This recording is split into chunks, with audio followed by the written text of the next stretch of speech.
बोल समस्त श्री चरण कमल मोर अनंत कोटि प्रणाम। मैंने एत आनंद लगुच कि कहवाई भी इच्छा ना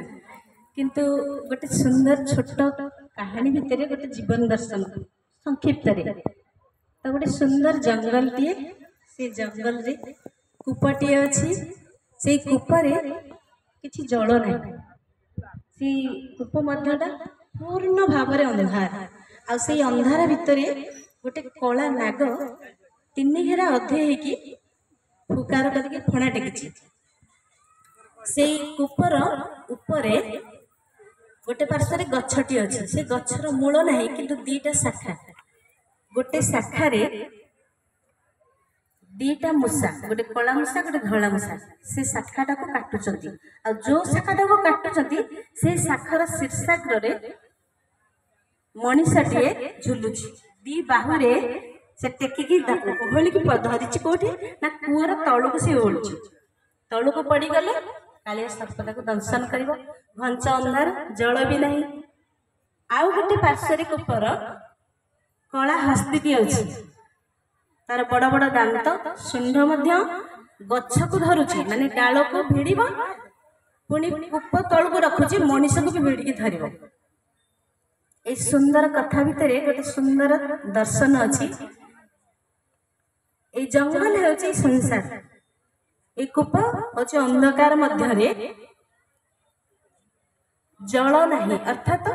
अज्ञान अंधार भितर रही काल सर्प उपरे मध्य काल हस्ती आम तल को गले ऊपर को गले मृत्यु सुनिश्चित दुई गोटी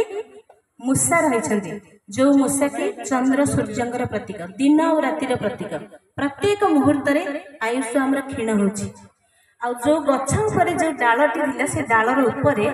मनीषर ठीक मुंड उपर से डाल गोटे सुंदर महु फेणा अच्छी से महु फेणार गोटे टोपा टोपा महु जो झरुची से विकल मनीषटी कौन करुची पाटिरे से टोपा को चाटी दौची माने बहुत आनंद लगुच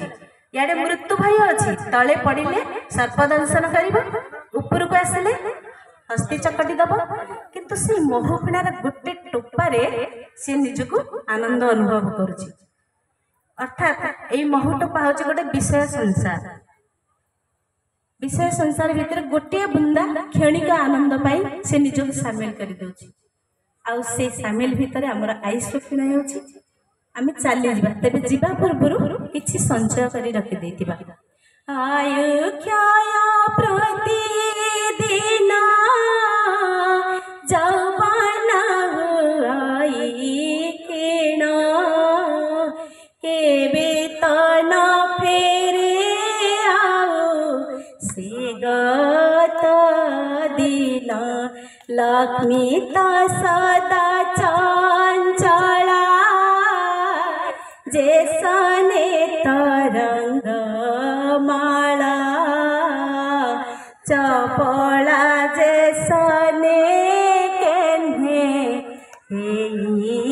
जीवन काल तो सबुरी भक्षक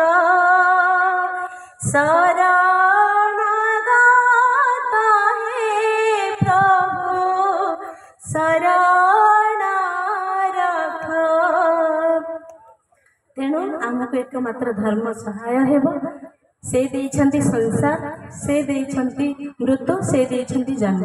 तेणु प्रति मुहूर्त रे आमे जहाको धारण करिबा से होछंती धर्म एवं परिशेष रे पूज्यपाद प्रभु प्रेमी माई जी की ए गोपाल धाम पाई मत संक्षिप्त कहते भजन टे लिखा तो से गोड़ा धाम रे जो खोर्धा ठारू 15 किलोमीटर दूर जो कि दधिमाछ गाड़ी आमर दारू क्षेत्र से निकट में चैरिटेबल हॉस्पिटल और आश्रम रहे आर आशीर्वचन भल पाइबारे यही गोपाल धाम गोटे इतिवृत्ति कही दी पदरे भजन आकार लिखी भावुची समस्त की शुणेमी बोधे भल लगे जे बर्तमान अच्छे गोपाल धाम रे तो मन जिते बेले आम जी जो जगार आसीचे से गीत पढ़ले भाविबा जे आम गोपाल धाम को बर्तमान आसुचे